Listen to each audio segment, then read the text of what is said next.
Marvel cinematic universe की शुरुआत 2008 में आई आयरन मैन से हुई, जिसमें हमें एक नए सुपर हीरो कॉन्सेप्ट से मार्वल ने रूबरू कराया था। दरअसल में ये एक आइडिया था इंटरकनेक्टेड यूनिवर्स का, जिसको मार्वल ने बहुत ही बखूबी तरीके से ईस्टर एग्स के साथ इंक्लूड किया था। अगर बात आयरन मैन की करें तो उसमें हमें कैप्टन अमेरिका के साथ साथ निक फ्यूरी की फ्यूचर कनेक्टिविटी भी देखने को मिल गई थी, पर इस कॉन्सेप्ट को ग्रो होने में थोड़ा समय लगा, जिसके बाद मार्वल ने एक एक कर अपने शुरुआती कैरेक्टर्स को रिवील कर दिया। हर आने वाली फिल्म पिछली फिल्म से कनेक्टेड होती है, जिससे मार्वल का ये यूनिवर्स बड़ा होता जा रहा है। लेकिन क्या आपको पता है, स्टार्टिंग से ही मार्वल मूवीज में कुछ डिलीटेड सीन्स भी होते हैं जो उस फिल्म की कहानी को ऑलमोस्ट पूरा ही बदल सकते थे। दरअसल में वो सीन्स फिल्म सीन्स ही होते हैं, बस कहानी को नया डायरेक्शन देने के लिए डिलीट कर दिए जाते हैं। आज के हमारे वीडियो में हम उन्हीं कुछ डिलीटेड सीन्स को जानने की कोशिश करेंगे जो अगर फिल्म के अंदर इंक्लूड कर लिए जाते तो शायद आज हमें कोई और ही मार्वल देखने को मिलता। इसीलिए समय को ना गवाते हुए जल्दी से शुरू करते हैं हमारी आज की वीडियो को। लेकिन अगर आप हमारे चैनल पर नए हैं तो प्लीज पहले हमारे चैनल को सब्सक्राइब जरूर कर लीजिए for more interesting Marvel and DC content.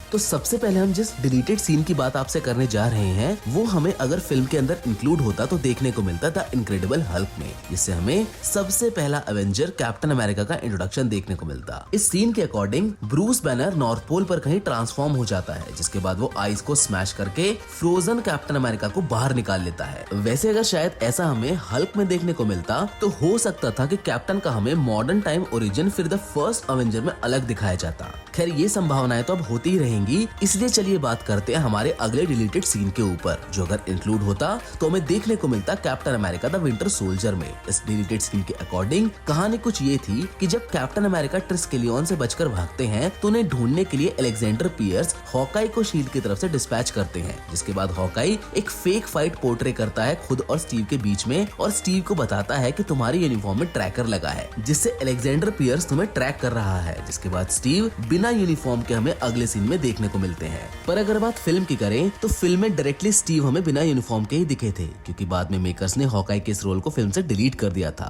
Hawkeye के इस डिलीटेड सीन के बाद बारी आती है थॉर द डार्क वर्ल्ड की, जिसमें से एक बहुत ही पोटेंशियल सीन को डिलीट कर दिया गया था। वैसे वो सीन अगर इंक्लूड कर लिया जाता तो शायद हो सकता था कि थॉर द डार्क वर्ल्ड को और ज्यादा अच्छा रिस्पॉन्स मिलता। उस सीन के अकॉर्डिंग मेलेकिथ 9 रियाम्स में कन्वर्जेंस के दौरान एक साथ ईथर से डार्कनेस फैलाना चाहता था, लेकिन थॉर उसके प्लान को फेल कर देता है 9 रियाम से एक साथ लाइटनिंग को समन करके, जिसमें उसकी हेल्प उसके ह्यूमन फ्रेंड्स जेन फॉस्टर और एरिक सेल्विक करते हैं, जो सच में अगर इंक्लूड होता तो बहुत ज्यादा कूल लगता। पर अनफॉर्चुनेटली उस सीन को फिल्म से डिलीट कर दिया गया था। लेकिन फिलहाल उस सीन को छोड़ के हम अपनी लिस्ट के अगले सीन के ऊपर बात करते हैं, जो फिर से एक बार थॉर से ही रिलेटेड है, लेकिन इस बार film Avengers Age of Ultron है, जिसमें थॉर उस जवाब की तलाश में होता है जो उसे उस विजन में दिखता है जो उसे स्कारलेट विच दिखाती है। इसी सीन में थॉर को इन्फिनिटी स्टोन्स के ग्लिम्स में दिखाई देते हैं, पर फिल्म की शूटिंग के दौरान इस सीन को थोड़ा सा एक्सटेंड किया गया था। मतलब आप बोल सकते हैं कि यहाँ थॉर का विजन एक्सटेंडेड था, जिसमें उसे एक वॉइस सुनाई देती है एरिक सेल्विक के थ्रू,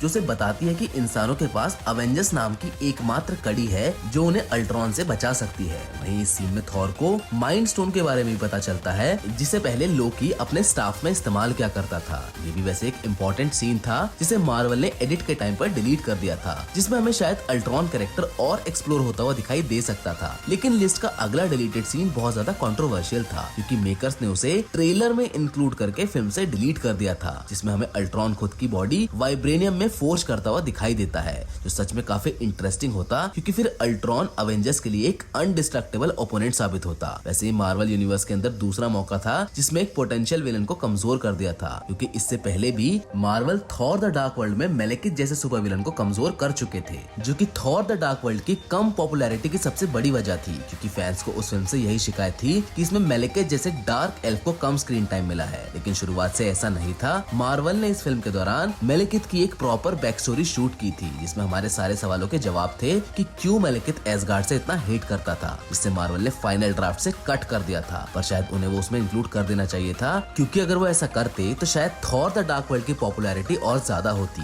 लेकिन ये गलती तो मार्वल स्टूडियोज अब तक करते आ रहे हैं, जिसमें वो काफी पोटेंशियल कैरेक्टर्स को कमजोर बना देते हैं, जिसका सबसे बड़ा एग्जाम्पल तो विजन खुद ही है, जो कॉमिक यूनिवर्स में बहुत ही ज्यादा पॉपुलर है। लेकिन विजन के साथ भी एक नाइंसाफी हुई है, क्योंकि उसका भी एक एक्सटेंडेड फाइट सीन शूट हुआ था अवेंजर्स के साथ, जिसे अगर इंक्लूड किया जाता तो शायद हम विजन को और बेहतर जान पाते, क्योंकि इस सीन में विजन डायरेक्टली अवेंजर्स को टक्कर देने वाला था, जो सच में देखने में बहुत इंटरेस्टिंग होता। पर हमारी आज की लिस्ट का फाइनल सीन जो फिल्म से डिलीट किया गया था, शायद इतना इम्पैक्टफुल नहीं होता अगर उसे फिल्म में इंक्लूड किया जाता तो, क्योंकि उस सीन के अकॉर्डिंग उसमें एक नए कैरेक्टर का इंट्रोडक्शन होना था। मैं यहाँ फिर से बात अवेंजर्स एज ऑफ अल्ट्रॉन की कर रहा हूँ, जिसके एंड सीन में कैप्टन अमेरिका नए Avengers recruits war machine, Wanda, Falcon और विजन को एड्रेस करते हैं। लेकिन अगर उसमें एक डिलीटेड सीन ऐड होता तो इन सभी रिक्रूट्स के साथ हमें एक और नया अवेंजर देखने को मिलता, जो कि कैप्टन मार्वल थी, जो एक सरप्राइज एलिमेंट होता मार्वल फैंस के लिए। लेकिन उसको रोक दिया गया एक पोटेंशियल स्टोरी लाइन के लिए, क्योंकि कैप्टन मार्वल भी बहुत पावरफुल और पोटेंशियल सुपर हीरो है। इसलिए कैप्टन मार्वल को उसके बाद इन्फिनिटी वॉर के एंड क्रेडिट सीन से इंट्रोड्यूस किया गया। पर मार्वल फैन होने के नाते नो कमेंट्स और नो कंप्लेंट्स, क्योंकि ऐसी गलती तो मार्वल स्टूडियोज हमेशा करता ही रहेगा, क्योंकि वो भी हमें बेस्ट एक्सपीरियंस देने के लिए कुछ सीन्स को डिलीट करते हैं, जो फिल्म रिलीज होने के बाद पोटेंशियल बन जाते हैं, जो इंडिविजुअल पॉइंट ऑफ व्यू भी हो सकता है। इसीलिए इस पर जितनी बात की जाए उतनी कम होगी। पर फिलहाल तो हमारी आज की वीडियो में हमें जितना कवर करना था मैंने वो कर दिया है। बाकी आप हमें कमेंट करके जरूर बताएं कि आपको ये वीडियो कैसी लगी।